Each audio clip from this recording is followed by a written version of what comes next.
It happened at my granddaughter's graduation party. On that day, my daughter, Emily, and I were busy preparing for the party. In the living room, my husband, Steve, our granddaughter, Melissa, and my daughter-in-law, Jennifer, were relaxing.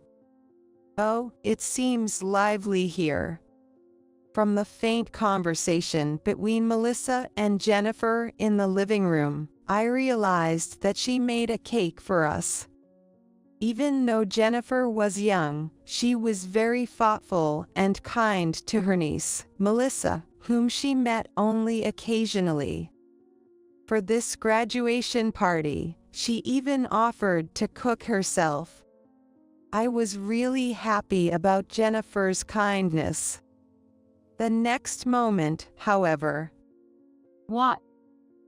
my husband, without a word, grabbed the plate with the homemade cake and threw it into the kitchen trash can. Jennifer was so surprised that she froze on the spot. I was cooking in the kitchen when I was shocked by my husband's strange behavior and involuntarily raised my voice. "Honey, isn't that Jennifer's cooking? What are you doing?" I thought all three of them were getting along well, waiting together, but what's going on with this situation? Confused, I was then approached by Melissa with tears in her eyes. It seems Melissa was also shocked by the sudden disposal of the cake. Poor thing. Just as I thought to say something to Melissa, it happened. Grandpa, thank you. Melissa gently hugged my husband and began to sob quietly. I am Karen Murphy, 60 years old. I live quietly with my husband Steve, 3 years older than me, and I work part-time at the local supermarket. We have 2 children. The first is our daughter Emily, who will soon be 37 years old. Emily married her college sweetheart and now lives in the neighboring town. The second is our son, James, who is 35 years old. James married Jennifer, whom he met at work about 1.5 years ago. They now live in a new apartment close to our house. James is serious and kind-hearted, but a workaholic. So, even when he came back to our house once in a while, all he said was about work. Even when he was drunk, he didn't get any romance stories. Therefore, my husband and I thought he might remain single forever. However, 2 years ago, when he came home as usual, Jennifer was with him. And without any preamble, he introduced her as his fiancée, Jennifer. We were completely taken by surprise, as we had not been informed at all. Although James had always been inattentive to matters other than work, this surprise visit was truly unexpected, and later, he got a gentle scolding from my husband. However, since then, he has started to communicate and consult with us in advance. Thanks to that, his wedding and moving went smoothly. His wife, Jennifer, was in her early 20s, more than 10 years younger than James. She worked as a receptionist at a company, spoke politely, and had a kind demeanor. Moreover, she was very thoughtful and always took the initiative to help with household chores when she came to our house with James. She is such a considerate and well-put-together person. My son is lucky to have married such a wonderful woman. James might not be attentive to anything other than work, but we thought he could be happy with Jennifer, who chose to be with him. However, a few months later, Jennifer's behavior began to change dramatically. It started when James was scheduled to go on a week-long business trip. Normally, his department had frequent day trips or overnight business trips, but this time it was unusually a long one. 3 nights before the trip. Hello, Mom. It's James. Sorry to spring this on you, but can you look after Jennifer next week? What's happened all of a sudden? Is something wrong? I have to go on a business trip for a week starting next week, and Jennifer hasn't been feeling well lately. So, can you call her or check on her sometimes? Well, that is concerning. I'll talk to Jennifer directly and see if there's anything specific she needs help with. Thanks, that's a big help. Let me know if anything comes up. The next day, I sent a message to Jennifer with my unfamiliar fingers. How are you feeling? If there's anything I can help with, please don't hesitate to ask. Okay, sent. It took me over 10 minutes just to send such a short message, making me acutely aware of my declining mental agility. However, I received a reply from Jennifer within a minute. Oh, that was quick. Young people really are different.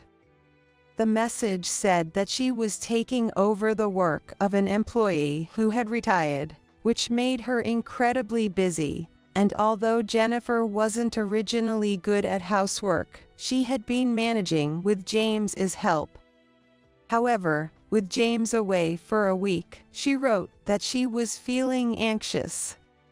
She wanted to ask if I could help with the laundry and dishes.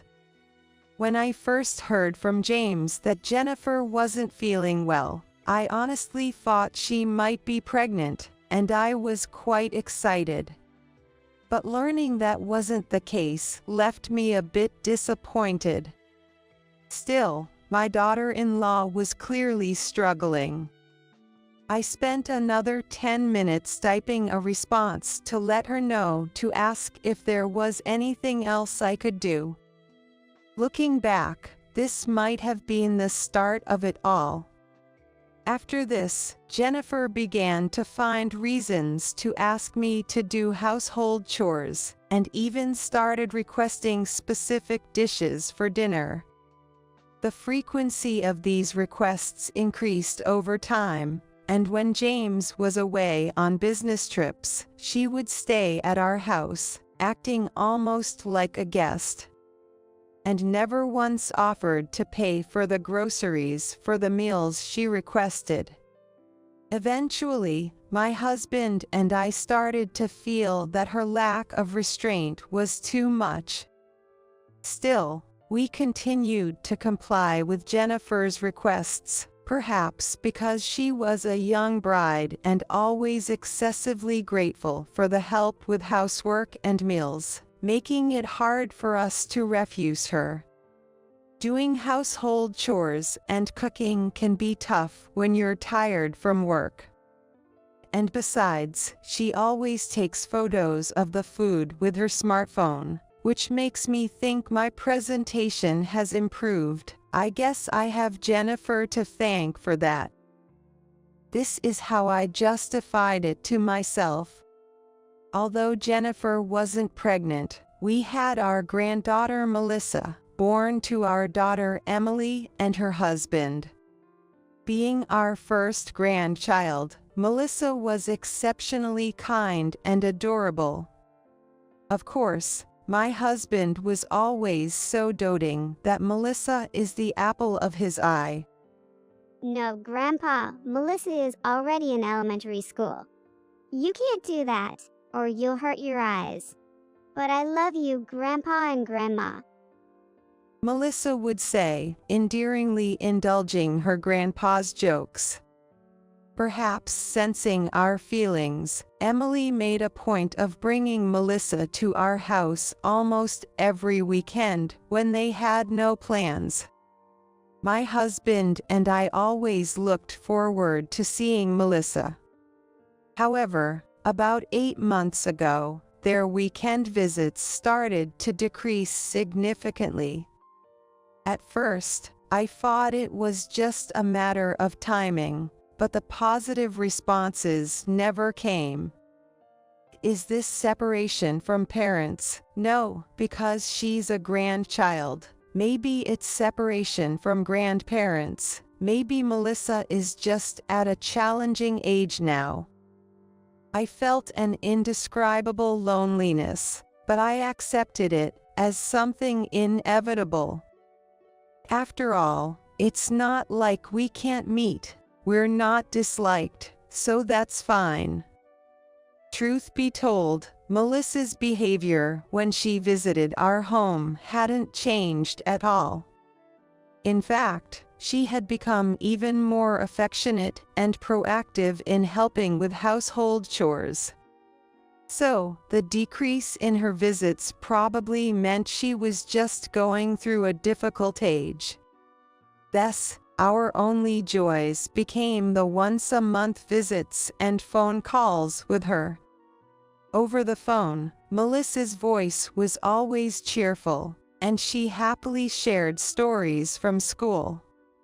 But at the end of each call, when I'd say she could visit any time, she would always hedge her words.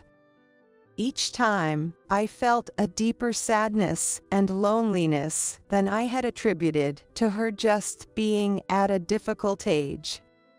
In June, a day was set for Melissa to visit our home. I took this opportunity to share with my daughter Emily a plan my husband and I had discussed. We were thinking of having Melissa's graduation party here. What do you think? Wow, thank you. Melissa would be thrilled. That's great. Shall we discuss the menu for the day? Should we go with the usual menu? And can we invite James and Jennifer, too? James as well. Well, yes, celebrating together would make Melissa happier. Please go ahead, and the usual menu will be fine. The party details were smoothly arranged, leaving only the confirmation of James and Jennifer's attendance. 2 days later, while having dinner with James and his wife at our house, I mentioned the graduation party to them. Melissa has reached that age already, huh? But I'll be on the final day of a business trip, so I can't make it. How about Jennifer? I'll definitely be there. Oh, can I also cook something? I want to show off my cooking skills for my cute niece. That's wonderful. Melissa will surely be delighted. Thank you, Jennifer. At that time, Jennifer had been eating dinner at our house almost daily. I was deeply touched when she offered to cook for Melissa's sake, and I happily agreed to her proposal. Little did I know that it would lead to such an incident. I couldn't have imagined it at that time. So, the day of the party arrived. Melissa's favorite pizza and, at Jennifer's request, pasta and chicken were on the table. With more people to feed than usual, Emily and I were swamped with preparations and cooking.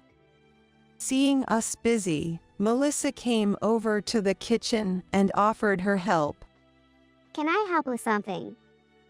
However, I declined Melissa's offer to help, saying that she was the guest of honor today. Melissa returned to her seat with a shy smile, but her face seemed slightly uneasy. At that moment, I was too preoccupied to delve into the reason for her expression. Melissa shouldn't have to worry about anything more today. I need to finish up quickly. I was focused solely on getting the preparations done as quickly as possible. Back in the living room, Melissa seemed restless and uneasy. My husband, Steve, thought that maybe calling it a party had made her nervous. In the midst of the hectic atmosphere, Jennifer alone was relaxing on the sofa, looking at her smartphone.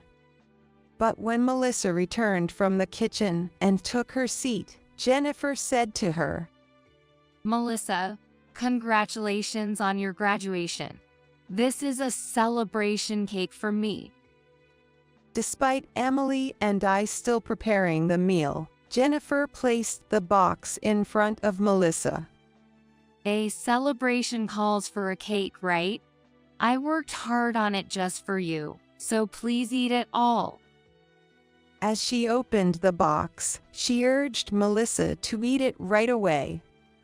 Well, but shouldn't we wait until everyone is together? Melissa replied in a shaky voice, visibly unsettled. However, Jennifer insisted, handing her a fork somewhat forcefully. The truth is, I'm not good at cooking, so I only made enough cake for you, Melissa. I'd be embarrassed if everyone saw it, so please eat it now. Please. Jennifer pleaded with a smile. Well, maybe just a little then. Just as Melissa was about to take a bite with her fork. Come on, you won't get the real taste from just the itch.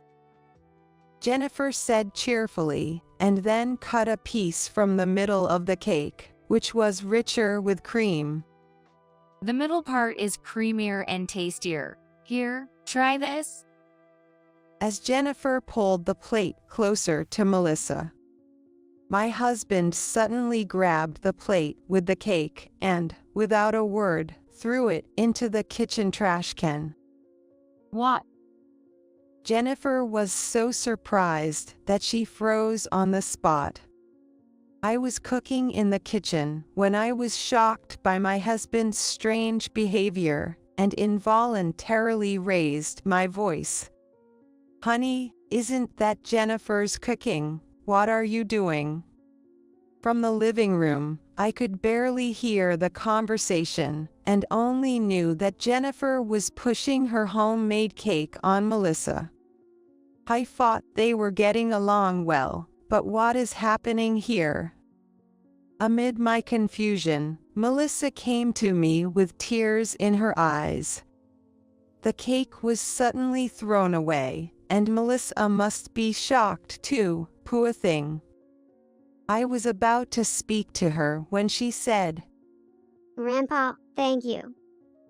Holding back her tears, Melissa hugged my husband, and then started to cry softly in his arms. I was even more confused and could only silently watch them. Then, noticing my bewildered state, my husband muttered, It's the nuts? What did you say? Surprised by his unexpected words, I asked him to repeat. The idea seemed impossible to me, because I couldn't get rid of such a thought. But my husband repeated the same thing. The cake had nuts in it. At the word nuts, both I and Emily, who had been cooking with me, were shocked and turned pale. Could it be a mistake, because Melissa is... No, there's no mistake. I checked the actual cake, and I clearly heard her say nuts. Hearing my husband's words, I felt all the blood drain from my body, nearly fainting. Emily, on the other hand, rushed to Melissa and meticulously checked her face and palms.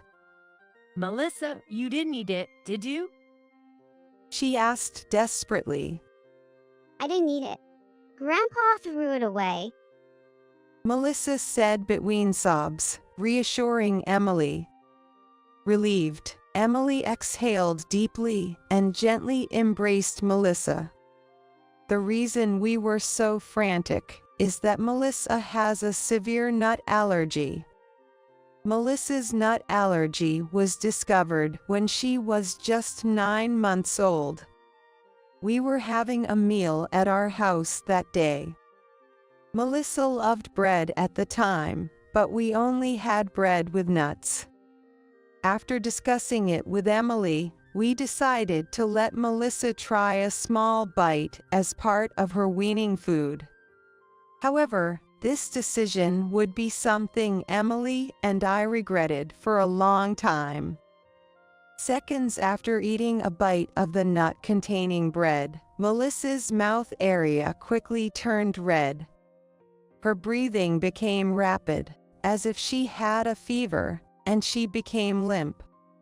Naturally, the meal was immediately stopped, and Emily and her husband rushed to the emergency department.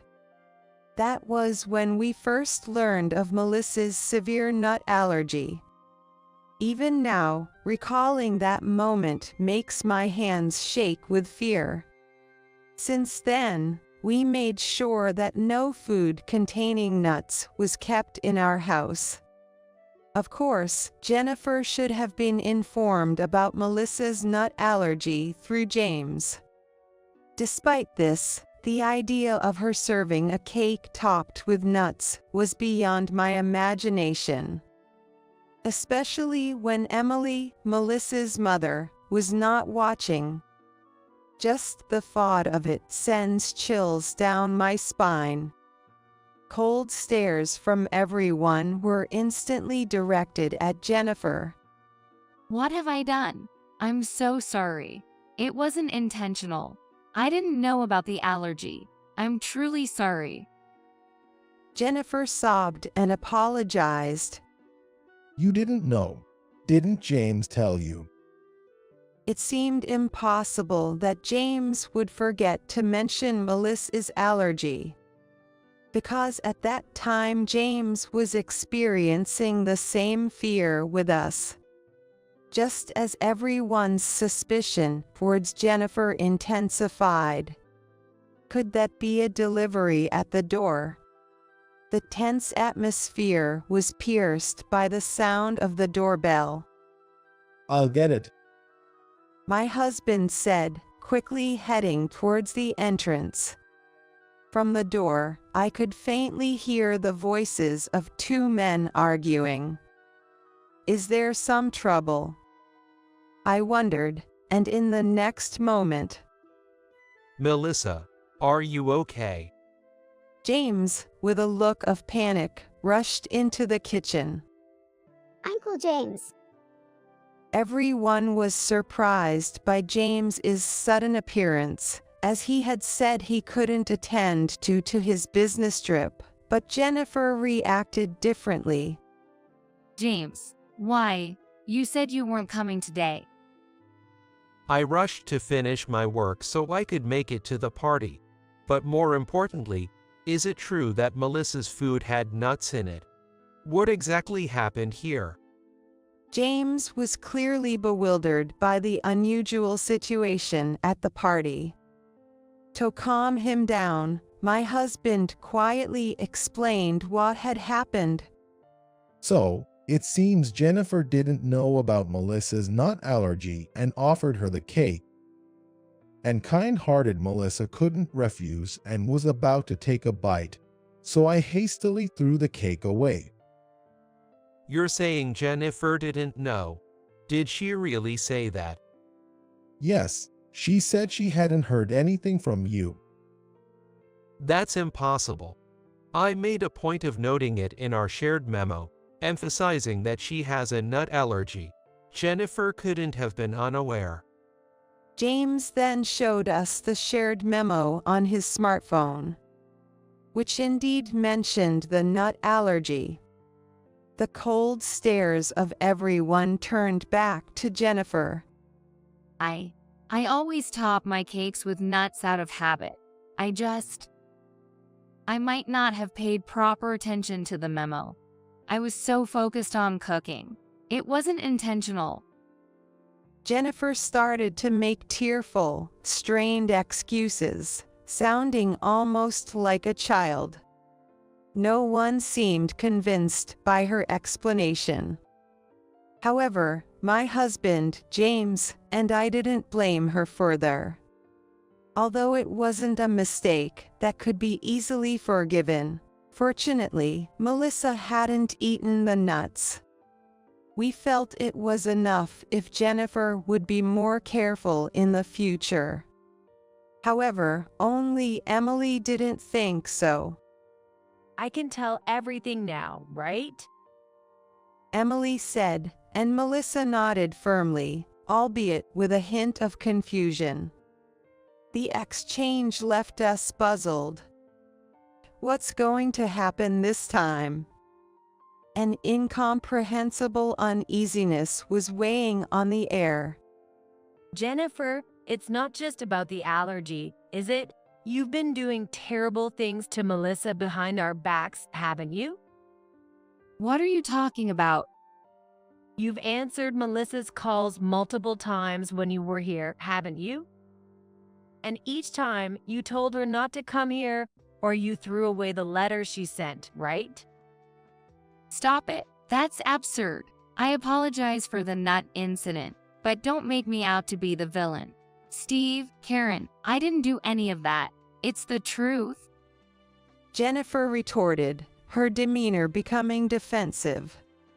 Then she began to cry and yell at Emily, saying that she was jealous of Melissa because she was more adored than herself. But Emily remained calm. Her composure soon explained by her next action. It's useless to flatter now. I have recorded your conversations with Melissa. Emily played an audio clip from her smartphone. Melissa's distressed voice came through amidst faint static. Can you put Grandpa or Grandma on the phone? Her voice was fearful, on the verge of tears. Then Jennifer's voice, authoritative and smug, filled the room. I've told you many times, stop calling. Like I said before, they really don't want to look after you, you know? Do you understand? So, stop calling and coming over here, all right? The recording ended with a harsh click, leaving everyone in stunned silence. Melissa, perhaps recalling the incident, pressed her face into Emily's back, her shoulders trembling slightly. Emily embraced her tightly. I kept quiet because Melissa didn't want to upset her grandma and grandpa, but I can't stay silent after all this. Her glare at Jennifer was piercing as she spoke firmly. Jennifer, in contrast, was trembling, unable to form words, completely overwhelmed by the situation. In the silent tension of the room, the ticking of the clock was the only sound, distinctly audible. The long silence was finally broken by James. First off, I'll talk with Jennifer alone. Sis, I'll definitely call you tonight, so can you leave this with me for now? James, okay, call me, no excuses. Yay, Melissa, sorry for the tough time. Dad and Mom, I'll contact you later. Jennifer, we're leaving. Well, okay. Jennifer seemed somewhat relieved at that moment. She must have thought that James had helped her. I had assumed James was protecting Jennifer. But that turned out to be a misunderstanding. Because shortly after, James divorced Jennifer. My husband and I heard the reasons for the divorce directly from James. And we were astounded by the childish and selfish nature of the revelations. I thought Mom wanted Jennifer to come over for meals every day, and I was under the impression that Mom insisted on doing the apartment's chores and cleaning because you wanted to. What? That's not true at all. It was Jennifer who asked for those things. I was shocked by James's statement, because none of it was true. However, the issue wasn't just that Jennifer was lying. Jennifer's true aim was. It was about satisfying the need for approval. Jennifer always takes pictures, right? Yes, now that you mention it, but what about it? She's not just taking photos. She posts them on social media, bragging to a lot of people, showing off how fulfilling her life is. Here's her social media profile. On Jennifer's social media, there were numerous posts of cute nails, brand bags, and stylish cafes. I noticed some familiar photos among them. Wait, this picture. It was a post of a dinner, claiming it was a menu she learned from her mother-in-law. However, I never taught her that recipe. In fact, Jennifer would only tell me, "Please make this next time." Being envied by others is what matters most to Jennifer. Eventually, it led to her needing to feel superior all the time. James explained it to me. Jennifer became so obsessed with getting attention on social media that she pushed the annoying chores and cooking onto Mom. She wanted to appear as the perfect wife, so she made those false boasts. James also explained her desire for approval. Still, it was a little difficult for me to understand at the age of 60. So, Jennifer did such awful things just to show off a loved and fulfilled personal life. Yeah, something like that. It would have been better if she was just satisfied with showing off in photos. Jennifer increasingly wanted to be the sole focus of Dad and Mom's attention, but for that, Melissa was in the way. In the way. When Melissa comes over, there's no overnight stay or dinner for Jennifer. Even though they do anything if she asks, that's not the case when Melissa visits. Jennifer hated that. My husband and I were appalled by James's story. It was hard to believe that for the sake of being the center of attention, she became jealous of a 12-year-old child, almost causing a serious incident. Allergies are the same as likes and dislikes of food, aren't they? It's not just selfishness. Even your sister made such a fuss about it. Isn't that strange? Jennifer did not attempt to understand the severity of allergies or how dangerous her actions were. Seeing Jennifer's attitude, James said his feelings for her cooled rapidly, and he disclosed everything to Emily. After hearing about it, Emily decided to report it to the police after consulting with her husband. The charge was assault. Additionally, the act of discarding the letters could be considered as obstruction of correspondence. It was also mentioned that parts of the recorded phone conversations, beyond what was heard that day, could potentially constitute threats, leading to charges of intimidation. Thus, Jennifer faced police questioning initiated by Emily and her husband's consultation, concurrently with James's divorce proposition. Initially, Jennifer refused to accept the divorce and the police inquiry. However, as time passed, rumors that she had caused the police incident began to spread at her workplace. Having always boasted about her fulfilling life, the spread of these rumors seemed to hit her hardest. After stubbornly rejecting the divorce, she quickly accepted it and became unreachable immediately after completing the police interrogation. As expected, she was also fired from her job due to unexplained absences. This experience made me realize that Jennifer I knew was just a facade. Though we might never meet again, I wished, at least as an adult, to hear her apologize to Melissa. I mentioned this quietly to my husband. People like her don't change easily. I'm happier with the thought of her never appearing before Melissa again than any apology she could offer. He might be right. Since that day, Melissa's visits to our home decreased again. But for entirely different reasons. Now in middle school, Melissa is busy with studies and club activities, only finding time during school holidays. Yet, she still keeps in touch through calls and letters, mitigating any feelings of loneliness. If my husband hadn't thrown away the cake on the day of the graduation party, what would have happened by now? I am sometimes seized by a chilling sensation as I contemplate this. He noticed something was off with Melissa and acted out of a desperate need to protect her.